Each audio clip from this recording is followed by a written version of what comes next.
Welcome to math solutions for all. आज हमने शुरू करने जा रहा हूँ कोन। इस चैप्टर में ज़्यादा कुछ नहीं है, सिर्फ डेफिनेशन है, रिमार्क्स है और प्रॉब्लम्स है। देखिए definition of cone. Given a plane curve G and a point V not lying on the plane of the curve G, the surface generated by the lines obtained by joining the point V with the points on the curve G is called a cone. देखिए यहाँ पे क्या है, ये vertex है और ये हमारा कर्व जी है, जिसको बाद में मैंने कहूँगा गाइडिंग कर्व और बेस कर्व भी कहूँगा। ये वर्टेक्स है और ये क्या है, ये जनरेटर है, बाद में कहूँगा एक क्या है, जनरेटर है। तो देखिए यहाँ पे क्या है, given a plane G and a point V not, देखिए वी इस प्लेन में लाई नहीं कर रहा है, तो क्या इस टाइम में क्या बोलेंगे हम, surface generated by the lines. देखिए the surface generated by the lines, this surface generate कर रहा है lines obtain by joining this two points. देखिए ये जॉइनिंग दिस पॉइंट ज्वाइन कर रहा है, लाइन्स को ज्वाइन कर रहा है with the points on the curve is called a cone. The point V is called the vertex of the cone and G is called the guiding curve और base curve and the lines joining the vertex with the points lying on the curve. देखिए इस curve में जो point है इसको जोड़िए, जो line बनेगा उसको क्या कहते हैं, जनरेटर ऑफ द कोन। तो यहाँ पे N P M N O R L ये सभी जनरेटर है। इसके बाद आ रहा है right circular cone. Right circular cone का डेफिनेशन क्या है, देखिए if it is so happen that all the generators of the cone, देखिए ये सभी जनरेटर्स है, मान लीजिए सभी जनरेटर्स है, अगर सभी जनरेटर्स का cone makes a constant angle with the fixed line, कोई भी फिक्स्ड लाइन के साथ अगर कांस्टेंट एंगल बन रहा है तो उस टाइम में उसको क्या कहेंगे, राइट सर्कुलर कोन। एक्चुअली राइट सर्कुलर में क्या होता है, ये जो बेस कर्व होता है, ये जो बेस कर्व और गाइडिंग कर्व ये क्या सर्कुलर होता है, और ये जो प्लेन है, ये प्लेन का जो सेक्शन है, ये प्लेन क्या करता है, ये जो एक्सिस को कट करता है, राइट एंगल से कट करता है। तो इस टाइम में ये जो राइट साइड में यहाँ पे इसको क्या कहते हैं, सेमी वर्टिकल एंगल कहते हैं। ये वर्टेक्स है, ये अल्फा बीटा गामा, और इसको क्या क्या कहता है, एक्सिस ऑफ द कोन, ये इस प्लेन में परपेंडिकुलर होता है। नेक्स्ट देखिए ये थ्योरी है, देखिए यहाँ पे मैंने 3 थ्योरी मैंने पढ़ाएंगे, उससे प्रॉब्लम आता है कि आया है, पिछले साल में आया है। तो देखिए find the equation of the right circular cone whose vertex is given, vertex given है और सेमी वर्टिकल वर्टेक्स गिवन है, सेमी वर्टिकल एंगल भी गिवन है and axis of the line given है। उस टाइम में क्या होगा, कोन का इक्वेशन क्या होगा, वो मेरे को फाइंड करना है। देखिए यहाँ पे ये वर्टेक्स मैंने अल्फा बीटा गामा मान लिया, और पी एक्स वाई जेड भी any point on the cone, right circular कोन। देखिए इसका डायरेक्शन क्या होगा, पी ए का जो लाइन है इसका डायरेक्शन रेशियोज क्या होगा, X minus alpha Y minus beta Z minus gamma. तो डायरेक्शन कोसाइन क्या होगा, ये जो डिस्टेंस है, ये डिस्टेंस मैंने आर मान लिया और पी ए अब मान सकते हैं, इसको डिवाइड किया है। देखिए again direction cosine line A P R, X minus alpha A P Y minus beta A P Z minus gamma A P, हर ए पी कस to X minus alpha square Y minus beta square plus Z minus gamma square. उसके बाद देखिए इसका जो axis है, axis का जो डायरेक्शन क्या होगा, देखिए यहाँ पे डायरेक्शन रेशियो, देखिए एल एम एन दे दिया है डायरेक्शन रेशियो, तो डायरेक्शन कोसाइंस क्या होगा, देखिए L by root over L square plus M square plus N square, M by root over L square plus M square plus N square, N by root over L square plus M square plus N square. तो देखिए यहाँ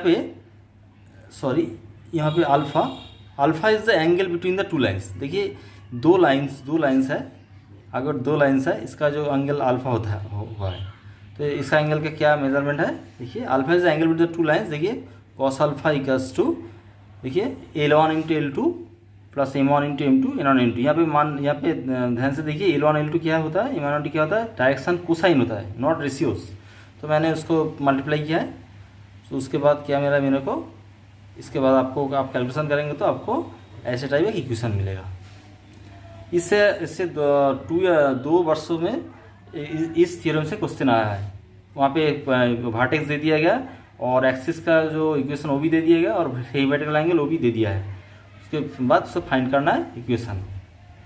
उसके बाद जो theorem है, देखिए यहाँ पे क्या है, देखिए यहाँ पे ये जो गाइडिंग कर्व इसका इक्वेशन दे दिया है, और इसका जो सेक्शन है जेड इक्वल्स टू 0 वो भी दे दिया गया है। तो इसका क्या होगा, इसका जो इक्वेशन क्या होगा, और वर्टेक्स का कोऑर्डिनेट्स भी दे दिया गया। तो इस टाइम में इसका जो इक्वेशन क्या होगा, तो देखिए a line through the vertex, a line through the vertex A alpha beta represented by the equation X minus alpha by L Y minus beta by M Z minus gamma by N. ये आप लोग जानते होंगे कि जो line ए point से पास कर रहा है और मैंने मान लिया एल एम एन एन की उसका डायरेक्शन रेशियोज है, तो क्या हो उस टाइम में इसका इक्वेशन क्या होगा, X minus alpha by L Y minus beta by M Z minus gamma by N. For the point of intersection of the line one, देखिए इस लाइन के साथ इसका जो ये है जो सेक्शन है जेड इक्वल्स टू जीरो, जो प्लेन है क्या होगा, देखिए for the point of intersection of the line one with the plane Z equals to zero is, यहाँ पे जेड इक्वल्स टू जीरो मैंने पुट किया, ये होगा यहाँ पे एक्स वाई दो पॉइंट मिल गया। If one is to the generator of the required cone, देखिए ये जनरेटर ए भी, ये जनरेटर है, ए भी जनरेटर है, ए भी जनरेटर है। अगर मान लिया कोई भी जनरेटर मैंने जनरेटर मान लिया, then if one is to be generator of the required cone, then the point, अगर जनरेटर होगा तो क्या इस पॉइंट क्या होगा, must lie on the guiding curve. देखिए क्योंकि ये जो पॉइंट एक्स वाई मिल रहा है मेरे को, यहाँ पे होगा, यहाँ पे होगा, यहाँ पे हो सकता है, तो मैंने मान लिया यहाँ भी है, तो लाई करेगा गाइडिंग कर्व को, तो यहाँ पे सेटिस्फाई करेगा गाइडिंग कर्व जो उसको सेटिस्फाई करेगा, तो मैंने पुट किया है। तो eliminating L M N from 1 and 2, after eliminating from 1 and 2 we get the required equation of the cone. देखिए मैंने एक एग्जाम्पल ले लिया है, find the equation of the cone whose vertex is 1 on 3 and guiding curve और base curve is 4x square plus y square to 1 and z equals to 4, then find the equation of the कोन। तो मैं यहाँ पे 1 1 3 होगा, तो मैंने क्या किया है, any line passing through the through A is x minus 1 by L Y minus 1 by M Z minus 3 by N. If it intersects the base curve, अगर ए लाइन बेस कर्व को इंसेक्ट कर रहा है, ये मान लीजिए ये line base curve को इंसेक्ट किया है, तो क्या होगा, यहाँ पे जेड इक्वल्स टू 4 मैंने पुट किया है, तो देखिए x minus 1 by L Y minus 1 by M 4 minus 3 by 4 मैंने जेड इक्वल्स टू 4 पुट किया है, 4 minus 3 by N equals to 1 by N, तो x equals to L by, यहाँ पे x और y का पॉइंट मिल गया। तो if this points lies on the base curve, if this points lies on the base curve this, then यहाँ पे पुट किया है मैंने, बेस कर्व में ऊपर पुट किया है, तो क्या मिला मेरे को 4 L by N plus 1 whole square plus M by N plus 1 whole square equals to 1। Eliminating L M N from 1 and 3 we get this. अगर एलिमेंट आप एलिमिनेट किया है तो आपको ये इक्वेशन ऑफ द कोन मिलेगा। इसके बाद जो इक्वेशन आ रहा है, देखिए और एक तरीका है कोन का इक्वेशन फाइंड करने का तरीका है। देखिए इक्वेशन, देखिए यहाँ पे थ्योरम है, एक छोटा थ्योरम है, the equation of a cone whose base curve is given. देखिए कोई भी कोन का इक्वेशन का बेस कर्व दे दिया है and whose vertex is the origin, यहाँ पे वर्टेक्स ओरिजिन है, ये भी ये होना चाहिए।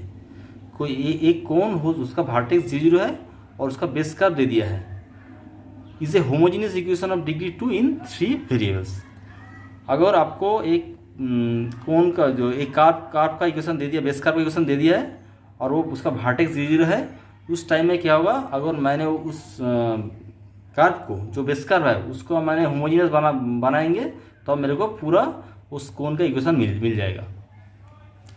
तो देखिए इसका तरीका क्या है, देखिए base curve is given, this is our base curve X equals to A, यहाँ पे ओरिजिन 0 होना चाहिए, तब ये इस प्रोसेस होगा, प्रोसेस में उस कोन का इक्वेशन मिलेगा आपको।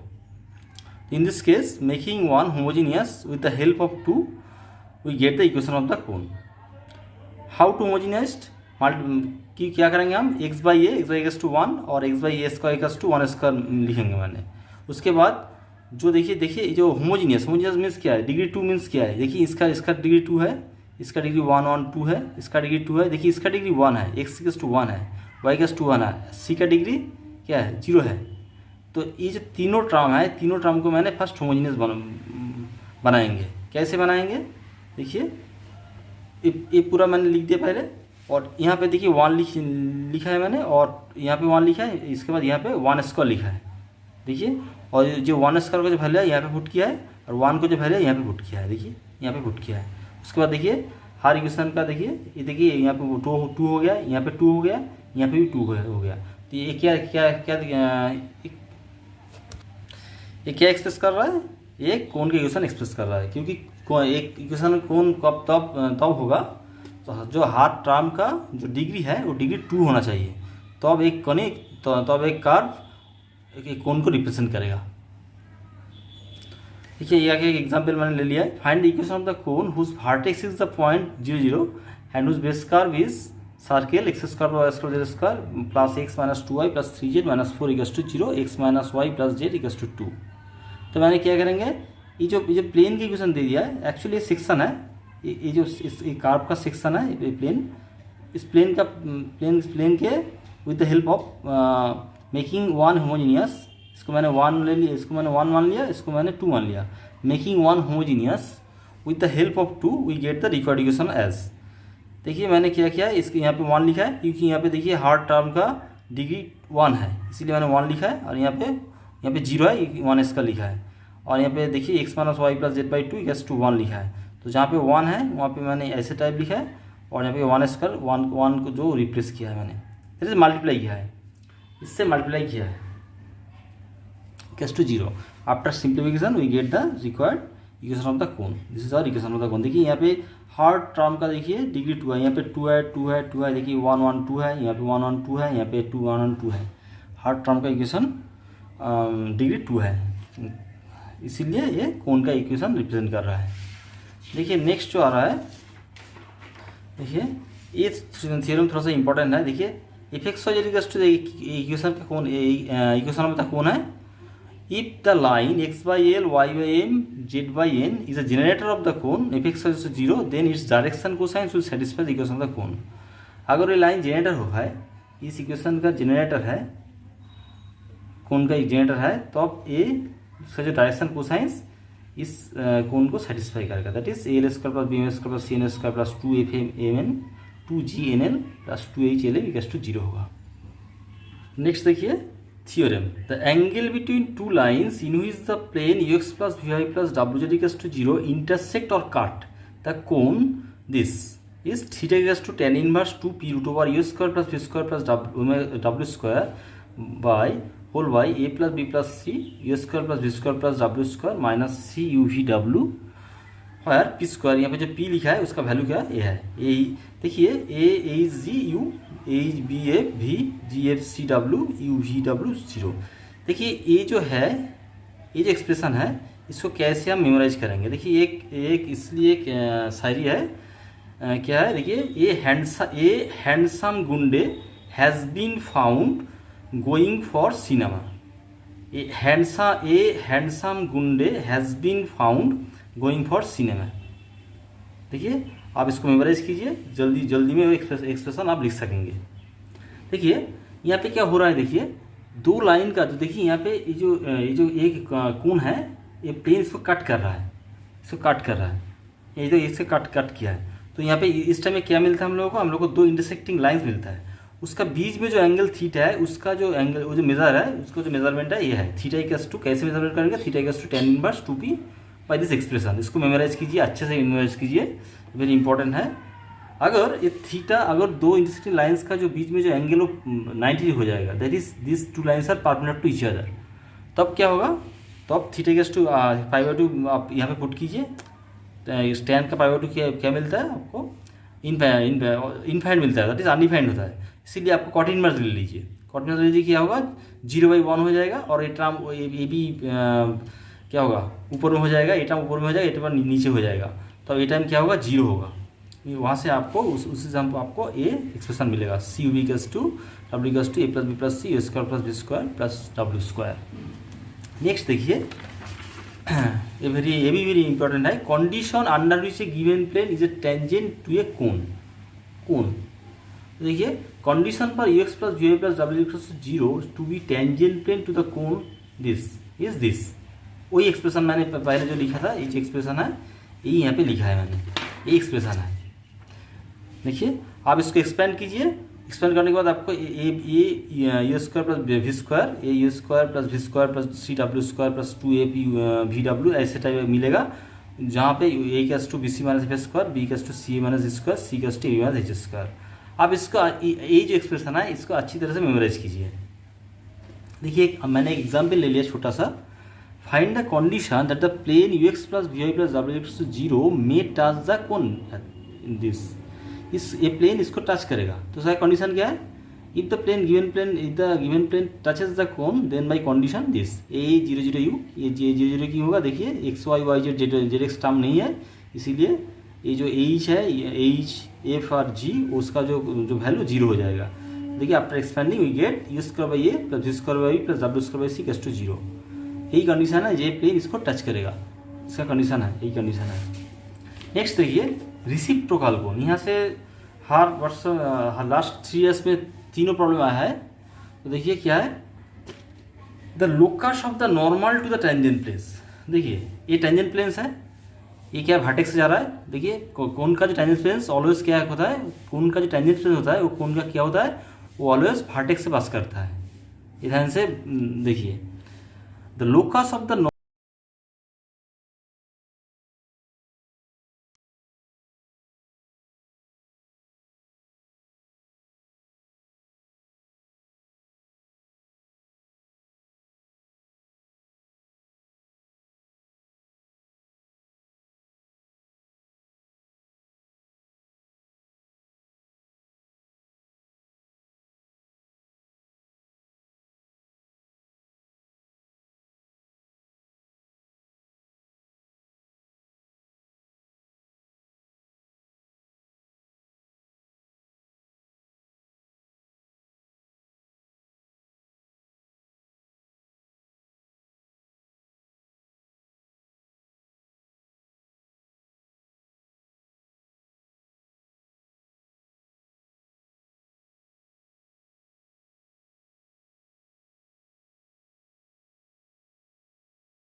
एन इक्वल्स टू 0 हो जाएगा।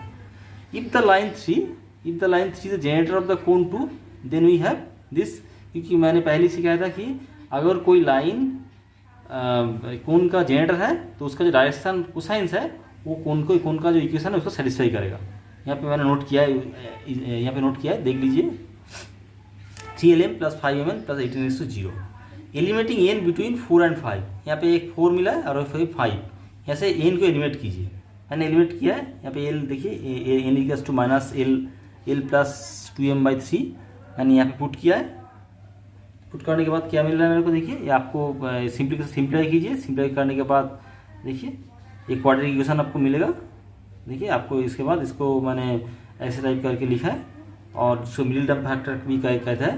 तो यहाँ ये दो एक्सप्रेशन का प्रोडक्ट क्या है, 0 है। इसका मीनिंग क्या है, ए भी 0 हो सकता है, ए भी 0 हो सकता है। अगर ए 0 है तो उस समय क्या मिलेगा मेरे को, N equals to minus N, that is l/1 m/1 n/-1। When 4l equals to -5m or l equals to -5/4m, then n equals to 1/-1/4m। यहाँ इक्वेशन जब होगा ए 0 होगा, जब यहाँ पे आपको ए मिलेगा, उसके बाद l/m plus m/-4 n/1। Hence the other 2 mutual bounded generators are, देखिए ये 1 है, ये 2 है और ये 3 है। ये तीनों मेरे को मिल गया, तो अपने जनरेटर्स मिल गया। अगर आप लोगों को हमारा चैनल अच्छा लगे तो please like share and subscribe my channel. Thank you.